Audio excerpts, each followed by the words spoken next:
சென்றவாறு அக்கட்சி நிர்வாகி ஒருவர் உரையாடிக் கொண்டே சென்ற வீடியோ வெளியாகியுள்ளது.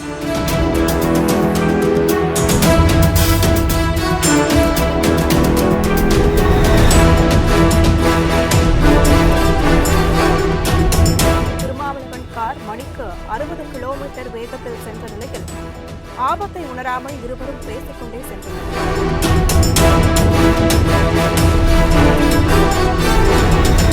கடலூரில் விடுதலை சிறுத்தைகள் கட்சியினுடைய தலைவர் திருமாவளவன் அவர்களுடைய வாகனத்தில் கட்சியினுடைய நிர்வாகி பயணிக்கும் போதே காரின் வெளியே என்று தொங்கிக்கொண்டிருக்கக்கூடிய அந்த காட்சிகளை அந்த நிர்வாகியை வெளியிட்டிருக்கக்கூடிய நிகழ்வு நகர்ந்திருக்கிறது. குறிப்பாக திருமாவளவன் அவர்களுடைய கார் மணிக்கு 60 கிலோமீட்டர் வேகத்தில் பயணம் செய்து கொண்டிருக்கிற நிலையில் அந்த காரில் தொங்கியபடியே கடலூரில் இருக்கக்கூடிய நிர்வாகி ஒருவர் அந்த காரில் தொங்கிக் கொண்டு சென்றிருக்கிறார். கடலூர் அருகே திருமாவளவனின் காரில் தொங்கியவாறு விசிக நகர துணை செயலாளர் சென்ற அந்த வீடியோ என்பது தற்போது அவராலே வெளியிடப்பட்டிருக்கிறது.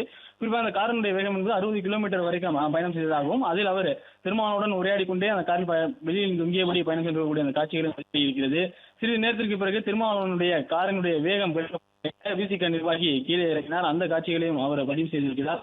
காரில் தொங்கியவாறு திருமாவளவன் பேசியதை பெருமையாக நினைத்து அக்கட்சி நிர்வாகி பரதன் வீடியோ எடுத்து வெளியிட்டிருப்பதையும் தற்போது வைரலாக பரவி வருகிறது. கடலூர் அருகே திருமாவளவனை சந்தித்து சிறிது நேரம் உரையாடினேன் எனவும் அவருடைய அந்த பதிவில் குறிப்பிட்டிருக்கிறார்.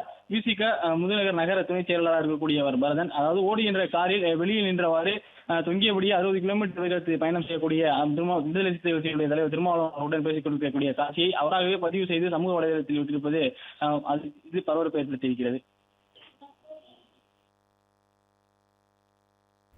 விவரங்களுக்கு நன்றி பாண்டியராஜன்.